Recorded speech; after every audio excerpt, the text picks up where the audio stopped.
tout ce que vous avez toujours voulu savoir sur la vie sans école. Discussion avec Charlotte Dien, Dewa Delfendal et Claudia Renaud. Le sujet du jour, choisir d'instruire en famille, c'est inventer la vie qui va avec. Est-ce que ça veut dire changer complètement son mode de vie ? Effectivement, on est obligé de réfléchir aux priorités qu'on a dans la vie et d'opérer des choix pour pouvoir organiser sa vie de manière à ce que ce soit compatible avec le choix de rester avec son enfant pour l'instruire soi-même. Si l'enfant a été scolarisé, on a tellement déployé des trésors d'imagination pour que ce soit possible. On s'est levé tous les matins très tôt pour réveiller les enfants, les préparer, les amener à l'école, s'organiser pour qu'ils soient récupérés à 4h30 par quelqu'un si nous on ne peut pas parce qu'on travaille. On l'a inscrit à des activités extrascolaires. On a fait beaucoup de choses et on s'est organisé avec la famille, les proches, l'entourage, etc. Donc en fait, on a déjà créé une organisation assez complexe pour assumer le choix de scolariser l'enfant. Donc quand on fait le choix inverse de ne pas scolariser l'enfant, c'est vrai qu'il y a plein de services qui ne vont plus nous être offerts, mais par contre, nous, on va avoir, normalement, on va réorganiser sa vie professionnelle, donc on va passer plus de temps avec son enfant, on aura peut-être moins d'argent, mais en même temps beaucoup plus de temps pour faire soi-même. Par exemple, sur les courses, pour manger, quand on travaille, on va acheter des choses qui sont toutes faites parce qu'on n'a pas le temps de les préparer. Si on réduit son activité professionnelle, on va au marché, on rencontre les producteurs locaux et on fait la cuisine en famille. Et donc ça revient moins cher, on y passe plus de temps et ça revient moins cher. Et pour chacun des aspects de notre vie, on peut poser sur une feuille de papier les choix qu'on a faits, le coût financier, quel plaisir ça peut nous apporter, et ensuite on fait des choix. Donc finalement, on pourrait même penser que ça simplifie certaines choses, parce qu'il n'y a plus le lever, l'habiller en un temps très, très réduit. Finalement, on pourrait penser qu'il y a presque moins d'organisation. C'est une organisation qui est vraiment très différente, et puis après c'est à chaque famille aussi de trouver la sienne. Mais c'est vrai qu'il y a une des questions aussi qui est posée assez souvent par les parents qui hésitent à se lancer, c'est est-ce que je vais être capable de vivre avec mes enfants tout le temps ? Et c'est une question qu'on se pose quand on a scolarisé en général ses enfants, parce que quand on les récupère après l'école, ils sont très fatigués, ils sont épuisés par cette vie qui est réglée au millimètre, des horaires et tout ça. Le temps avec les parents, en fait, il faut se dépêcher. Il faut se dépêcher de dîner, il faut se dépêcher de se laver, il faut se dépêcher de faire les devoirs. Mais au fond, quand on vit avec ses enfants tout le temps, on n'a plus ce stress horaire. Donc déjà, ça ne sera pas la même chose que de vivre tout le temps, toute la journée avec un enfant stressé par la vie en collectivité pendant au minimum 8 heures par jour. Il y a peut-être aussi ce lien émotionnel qu'on a avec l'enfant quand on va travailler, quand on part 8 heures par jour. Ce lien de proximité est cassé et il faut le reconstruire. Moi, en tant que maman qui était beaucoup avec mon enfant, j'ai remarqué que quand j'étais avec elle, il y avait un lien plein où il n'y avait pas... on était en entente fine. Mais quand j'allais travailler beaucoup, je revenais, plutôt que d'être reposée, j'étais plus agacée parce que ce lien était coupé. Oui, effectivement, parce que on est coupé émotionnellement de soi-même et des autres quand on est chacun, parent et enfant, en collectivité pendant de nombreuses heures par jour, tous les jours. Et le lien, il est très difficile à reconstruire au quotidien parce que tout le monde est énervé et fatigué. Et donc, quand on vit tout le temps ensemble, on est obligé, on ne peut pas se permettre en fait de se mettre en colère et de se fâcher toutes les 5 minutes avec ses enfants parce qu'ils n'ont pas fait comme on voulait, etc. Donc là, on est vraiment en ajustement fin. Tu en parlais très bien, Claudia, de cet ajustement fin qu'on peut avoir les uns avec les autres dans la famille. J'aime bien ce mot, oui, ajustement fin. Parce que en fait, c'est ce qu'on vit quand on vit avec les enfants. Vu que l'idée c'est de vivre agréablement ensemble, en fait on se rend compte qu'on est beaucoup dans l'ajustement fin au quotidien. Oui, et on est obligé de se dire s'il y a quelque chose qui ne va pas. Oui, et on va réfléchir à ses propres besoins de façon à les exprimer tranquillement. Quand les enfants sont jeunes, c'est leurs besoins qui vont primer en priorité, puis petit à petit nos besoins, on va pouvoir les exprimer de plus en plus. Mais j'aime bien exprimer les choses en termes de besoins. Donc il s'agit, nous, d'apprendre à exprimer nos besoins. Et en fait, les autres respectent facilement les besoins quand on les exprime, et les enfants y compris, ils respectent les besoins quand on les présente. C'est ce qu'on appelle, normalement, je pense, dans le langage courant, les fameuses limites. C'est-à-dire que les limites, c'est simplement nos limites personnelles. Voilà, j'aime pas les betteraves et je préférerais qu'on n'essaye pas de me forcer à en manger ou des choses comme ça. Je sais pas si vous avez d'autres exemples de... Oui, et du coup, les choses se font en termes de besoins et non pas en termes de règles officielles qu'il faudrait respecter. Mais juste, on fait pas certaines choses parce qu'on respecte les besoins des autres. Et, voilà, et du coup, les choses sont plus simples. Et respecter les besoins des autres, ça rend les autres heureux, donc ça fait une quantité de bonheur aussi exponentielle. Et après, on vit agréablement et bien, parce que on connaît intimement les limites ou les besoins des autres. Quand ma fille était petite, je sais passer une certaine heure, 10 heures, je devenais irritable, et au moment où j'étais devenue irritable, je pouvais lui dire « il est tard, je suis fatiguée, je suis irritable », et donc elle prenait ses mesures pour pas que je m'irrite pour faire attention. Pour faire attention.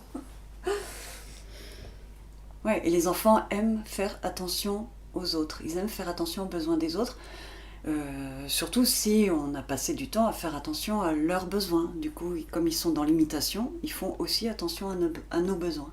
Et ils sont extrêmement fins dans leur perception, ils ont comme des antennes vraiment ajustées sur l'harmonie d'un endroit. Ils perçoivent les tensions et en prennent note et adaptent bien. Ils s'adaptent bien. Alors oui, donc ça c'est vrai que c'est pour le côté est-ce qu'on serait capable de vivre tous ensemble tout le temps. Et effectivement, on s'aperçoit donc avec l'expérience, nos 3 expériences, et puis l'expérience de plein d'autres familles montre qu'effectivement on est obligé de s'accorder et de faire en sorte que ça se passe le mieux possible. Mais la plupart des parents qui hésitent se disent mais c'est financièrement que j'y arriverai pas, quoi. Et là financièrement, je pense que la plupart des familles réfléchissent à leurs priorités en fait, c'est-à-dire que ok, on a besoin actuellement de 2 salaires. Mais qu'est-ce que payent ces 2 salaires? Donc on a des rentrées d'argent d'une certaine somme et on regarde les dépenses qu'on fait. Et là, on se rend compte que on fait des dépenses de transport pour aller travailler, d'habillement pour aller travailler, parce qu'il faut se changer souvent, il faut être bien, etc.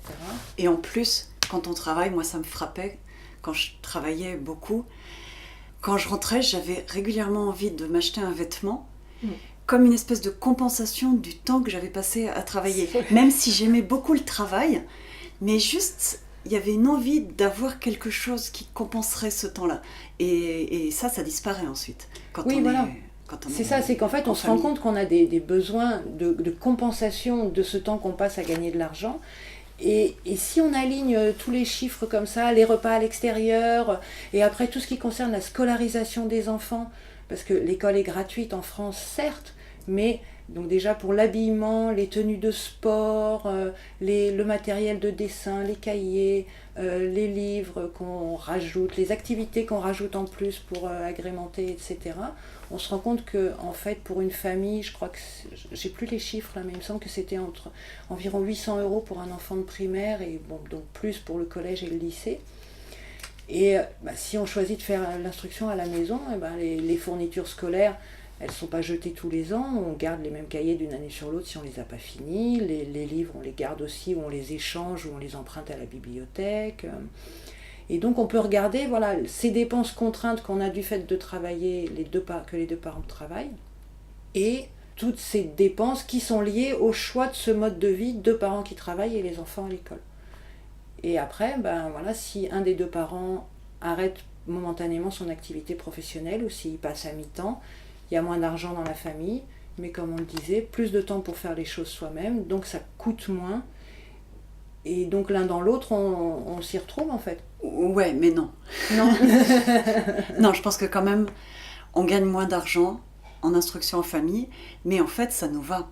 C'est aussi qu'on invente un mode de vie qui va avec, où le temps gagné, le temps qu'on a en famille compense largement les dépenses qu'on peut moins faire. Bah oui, on va pas au restaurant, on part pas en voyage. Mais juste, c'est pas grave. C'est un plaisir d'avoir autre chose à la place de ces dépenses. On crée un peu peut-être ces vacances au quotidien en côtoyant d'autres familles, en partageant des activités. Oui, la question que les parents qui scolarisent leurs enfants se posent aussi, c'est si je vis tout le temps avec mes enfants, si je les instruis en famille, est-ce que j'aurai encore du temps pour moi ? À quoi les familles qui pratiquent l'instruction en famille depuis plusieurs années répondent, mais en fait c'est que du temps pour moi d'être avec mes enfants tout le temps. Et c'était aussi quelque chose qui m'a fait beaucoup réfléchir, qui avait été écrit par Léandre Bergeron dans Comme des invités de marque. Et il avait parlé de cette ségrégation de la société par tranche d'âge, les enfants ensemble, les adultes ensemble, les personnes âgées ensemble. Et il parlait de ces couples qui, à la cinquantaine, se retrouvaient un peu comme des zombies dans les supermarchés, à se dire il y a un truc qui nous a échappé quelque part, on a un peu raté les 20 années d'enfance de nos enfants. C'est vrai que quand les enfants sont jeunes, on a très peu de temps pour soi, parce que ce qui prime, c'est les besoins des enfants, c'est les besoins de l'enfant. Et c'est quelque chose de précieux qu'on est en train de construire. On est en train de construire notre confiance mutuelle. Et ça, quand les enfants sont plus grands, on se rend compte à quel point c'est porteur. Et du coup, le temps pour soi, quand les enfants sont jeunes, on l'a quand ils dorment. Et puis on l'a quand on va voir les copines du réseau. Parce que là, on discute entre parents. Et ça, c'est du temps pour soi, en fait, de discuter avec d'autres parents. Parce qu'on discute avec des adultes, avec une vitesse d'adulte, et c'est nourrissant. Et pendant ce temps-là, les enfants sont en train de jouer ensemble ou d'interagir ensemble. Et les enfants ne sont pas loin, et ils savent que s'ils ont besoin de nous, ils vont pouvoir nous solliciter, on s'interrompra et on ira vers eux. Du coup, ça va être des rencontres très nourrissantes et riches. Pour moi, c'était complètement du temps pour moi, et ça l'est toujours. Enfin, c'est du temps pour soi de rencontrer d'autres gens comme ça. J'ai l'impression que de dire être tout le temps avec ses enfants, il y a quelque chose de caricatural, mais chacun fait sa vie. On n'est pas tout le temps constamment collé avec son enfant. Ça, c'est vrai que oui, c'est quelque chose qui est difficile à comprendre quand on est encore dans une démarche de scolarisation. C'est qu'on a l'impression que d'être tout le temps avec ses enfants, effectivement, c'est de leur être tout le temps dessus. C'est-à-dire de toujours leur dire ce qu'il faut faire, etc. Et en fait, dans la vraie vie, ça ne se passe pas du tout comme ça. Effectivement, si quelqu'un un des parents est en train de faire la cuisine, l'enfant peut très bien être en train de jouer tranquillement dans sa chambre ou avec un autre enfant en train de lire un livre ou de construire des choses. Et on n'est pas tout le temps les uns sur les autres, mais par contre, on est toujours en proximité et en interaction. Oui, c'est vrai que tu as raison, en fait, ça faisait contrainte quand on dit tout le temps. Mais moi, c'est ce que j'ai ressenti la première fois que j'ai appelé une association de parents qui instruisaient leurs enfants. Mon fils était à l'école, et quand la maman à qui j'ai téléphoné m'a dit « Nous, on est tout le temps avec nos enfants », ça m'a fait pleurer. Parce que tout d'un coup, je me suis dit « Oui, il y a des gens qui peuvent se permettre de vivre tout le temps avec leur enfant. » Et pour moi, c'était très beau, au contraire, et c'était inaccessible pour moi. Et après, j'ai mis du temps à les rencontrer. J'ai pas osé y aller la première fois. J'ai pas osé les aborder la deuxième fois que je suis allée à une rencontre. Et c'est que la troisième fois que je suis allée à une rencontre que j'ai osé parler à des gens. Parce que je me disais, c'est pas pour moi, c'est trop compliqué, je serais pas capable, j'y arriverai pas. Voilà, donc ça prend du temps pour le parent. C'est normal que ça prenne du temps de prendre une décision pareille. Parce qu'effectivement, ça bouleverse beaucoup de nos certitudes. Et qu'on a besoin de prendre le temps de le réfléchir pour pouvoir l'assumer ensuite complètement. Et puis on connaît petit à petit, en vivant les choses. C'est comme quand on pense qu'on va avoir un enfant, on a des idées. Et ensuite, quand on a un enfant, c'est autre chose, parce que chacun réagit à sa manière. Mais avant, on n'avait pas du tout les éléments pour savoir comment ça serait. Oui, on apprend par l'expérience, en fait, en avançant. Et donc, en instruction en famille, ce qui est bien, c'est qu'à la fois les enfants apprennent justement par leurs propres expériences, et les parents aussi. Et chacun avance, et c'est ce qui est super intéressant en fait et réjouissant tous les jours. On ne va pas dire que c'est merveilleux tous les jours, il y a des contraintes et des difficultés comme dans tout choix, mais quand même cet enthousiasme et cette force qu'on acquiert tous ensemble en famille et avec les autres personnes qu'on peut rencontrer grâce à ce choix, elle est vraiment extraordinaire. Le chemin fait partie des choses enthousiasmantes. Et si on a raté des choses, si on a l'impression d'avoir raté des choses, c'est pas grave parce que ça fait partie du chemin. Oui. Après, on ne va pas dire non plus que tout est rose, qu'il n'y a aucun conflit, parce que aussi chaque famille est un univers avec un équilibre, et il y a de l'adaptation à faire entre les familles, peut-être qu'il y a certaines qui ne vont pas être compatibles, mais c'est comme dans tout, chacun va là où il a envie d'aller.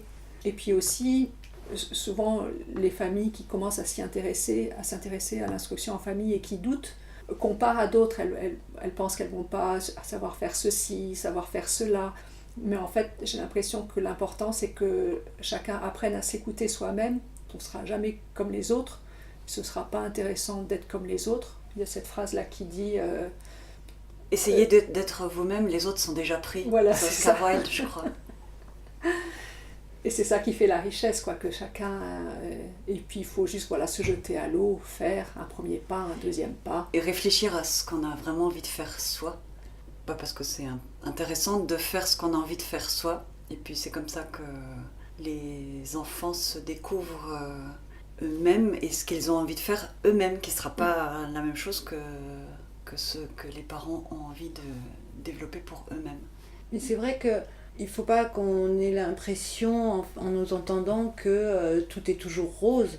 C'est comme tout choix, il y a des inconvénients, il y a des difficultés qu'on doit traverser, mais ce qui est intéressant dans le choix d'instruire ses enfants en famille, c'est que ça se répercute aussi sur tous les domaines de notre vie, puisqu'on doit repenser entièrement notre vie et la réinventer en permanence, et surtout la réinventer dès que ce choix ne convient plus ou que ça bloque pour une seule des personnes de la famille. Il est important qu'il n'y ait pas le papa qui se sacrifie à aller au travail pour rapporter l'argent, et puis la maman qui se sacrifie pour rester à la maison toute seule avec les enfants, et puis les enfants qui sacrifient parce que, en fait, dans ce type de configuration, ils n'auraient peut-être pas de copains et tout ça. Ce qui est intéressant, c'est de se dire, voilà, on ne fait pas ce choix pour s'enfermer. Donc au contraire, on choisit, et le papa choisit pour un temps peut-être, ou la maman d'ailleurs, ça dépend des familles, d'aller travailler à l'extérieur pour apporter l'argent pour faire vivre le foyer. Et il est toujours possible de remettre en question le chemin qu'on a emprunté et puis de le corriger au fur et à mesure. C'est pas un choix définitif, c'est comme ça et on va suivre. Il n'y a pas de modèle.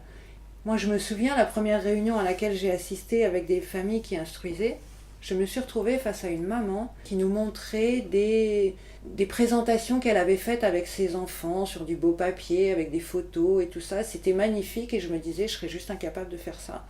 Et c'est vrai que comme tu le disais, voilà, je me suis dit, waouh, mais c'est trop bien ce qu'elle fait, j'y arriverai jamais. Et en fait, j'ai pas du tout fait ça parce que les circonstances étaient différentes pour cette famille et pour la mienne. Moi, je déscolarisais un enfant, elle, je crois qu'elle ne les avait jamais scolarisés, etc. Donc, elle avait une famille nombreuse, moi j'avais un enfant unique, enfin, et puis on est tous différents, on n'a pas la même vie, et donc c'est vraiment à chacun de trouver en soi les ressources pour que la vie soit en accord avec ce choix. Parce que c'est vrai que si les parents, un des deux parents dit, moi, je peux pas me passer de mon travail, il me passionne et il rapporte l'argent qui nous permet de vivre, donc il est hors de question que j'arrête de travailler, bon voilà, c'est un besoin qui est exprimé. Si l'autre personne dit, moi finalement, pour aller m'acheter des objets de compensation parce que j'ai passé du temps dans un travail qui me plaît moyennement, je peux peut-être arrêter un petit peu et m'occuper des enfants et on verra après, quoi. Et après, on réorganise et on voit. Je voulais ajouter que souvent, on est habitué à ses propres qualités et on s'en rend pas compte. Moi, j'ai souvent dit ça à Dewayani parce que on se promenait ensemble avec les enfants, elle avait un bout de papier dans les mains et elle en faisait des fleurs et on en faisait des belles choses. Et pour Dewa, ça semblait complètement naturel et elle disait, mais tout le monde fait ça. Et je lui disais que non, elle est habituée à cette qualité qu'elle a dans les mains, mais que nous on l'a pas, enfin on l'a pas forcément. Voilà, et du coup on lui a proposé d'animer des ateliers créatifs avec les enfants. Et ça faisait sens parce que elle l'avait dans ses mains et nous on l'avait pas, et ça permettait de faire un échange. Je voulais réagir aussi par rapport au fait qu'on a l'impression que les autres familles font des choses fantastiques que soi-même on ne va pas être capable de faire. Parce que par rapport à la petite enfance de nos enfants, maintenant il y a beaucoup de blogs de familles qui font l'instruction en famille et qui racontent ce qu'elles font. Et ça accentue encore plus ça, parce qu'évidemment quand on va passer du temps à mettre des images et des textes en ligne, c'est qu'évidemment ils seront travaillés et ça ne sera pas le quotidien, parfois un peu difficile, parfois un peu ennuyeux ou ennuyant, mais il y a de tout dans le quotidien aussi. Et c'est vrai que moi je me souviens par contre qu'au début, donc quand même, il y avait déjà des listes de discussion au moment où moi j'ai commencé l'instruction en famille. Et j'avais pas le temps en fait de lire tout ce qui se passait sur les listes de discussion parce que j'étais trop occupée par ma propre vie avec mon enfant, à essayer de mettre en place quelque chose qui soit agréable pour toute la famille. Et donc c'est pas grave si on suit pas pendant un moment ce que font les autres et tout ça. Après il y a toujours moyen d'aller les voir en vrai, ne serait-ce que passer 1 heure au parc à discuter un peu. Et donc ce qui est intéressant aussi effectivement dans tout ce qu'on a dit là aujourd'hui, c'est qu'on va pouvoir s'entourer socialement d'une manière aussi différente que si les 2 parents travaillent et scolarisent leurs enfants. C'est-à-dire qu'on peut effectivement aller dans les parcs par exemple aux heures de sortie d'école quand les enfants sont petits, parce que ça leur permet de trouver des copains du quartier, parce que les enfants petits ne se demandent pas est-ce que tu vas à l'école, est-ce que tu vas pas à l'école, ils ont juste envie de jouer quand ils se retrouvent au square à la fin de la journée. Et donc ça permet aussi aux parents éventuellement de pouvoir avoir des contacts avec les autres parents du quartier par exemple. Et donc voilà, on ne va pas être que entre familles qui font la même chose que nous, bien que les familles qui font la même chose que nous, en fait on n'a que ce point commun majeur. On peut penser très différemment, s'organiser très différemment, etc. Mais on est en fait dans la société, dans toutes les couches de la société, quand on va au marché rencontrer les producteurs qui font les légumes qu'on mange, quand on va dans les bibliothèques où on discute avec les bibliothécaires pour trouver les livres que nos enfants nous demandent sur leur passion subite pour les châteaux forts ou je sais pas, ou la physique quantique ou des choses comme ça que nous on ne maîtrise pas forcément. Et voilà, donc on se socialise parents et enfants d'une manière différente dans la vie réelle, et c'est ça qui est aussi enthousiasmant en fait.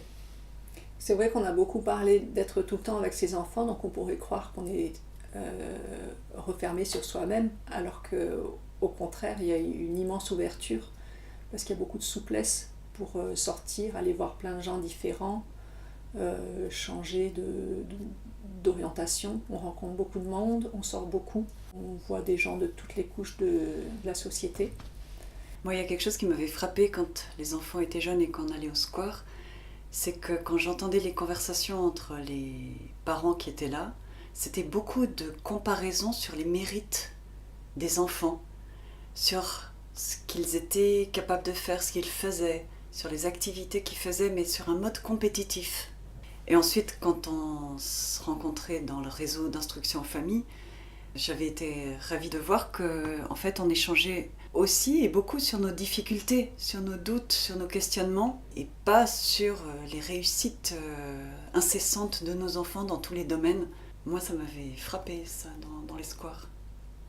Les squares de notre quartier, on les a fréquentés quand mon fils avait un peu plus de 10 ans. Et c'était un moment où moi, en fait, je me mettais sur un banc pour écrire, pendant que lui, il jouait avec d'autres enfants. Et c'est les parents des autres enfants qui sont venus me voir.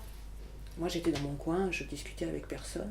Et plusieurs parents sont venus me voir en me disant « Il est vachement bien ton fils, il joue avec mon fils qui a 2 ans de moins, ou il est gentil parce qu'il a inclus mon fils de 3 ans dans un jeu alors que les autres enfants ne voulaient pas que mon fils y vienne. » C'est vrai que c'était pas quelque chose que j'avais calculé du tout, mais du coup, c'est les autres qui sont venus vers moi pour discuter d'autre chose que la compétition, justement. Pour souligner que ils avaient repéré qu'il y avait un enfant d'une dizaine d'années qui était différent des autres enfants dans le parc et que c'était sympa et qu'ils avaient bien envie d'aller discuter avec sa mère, quoi.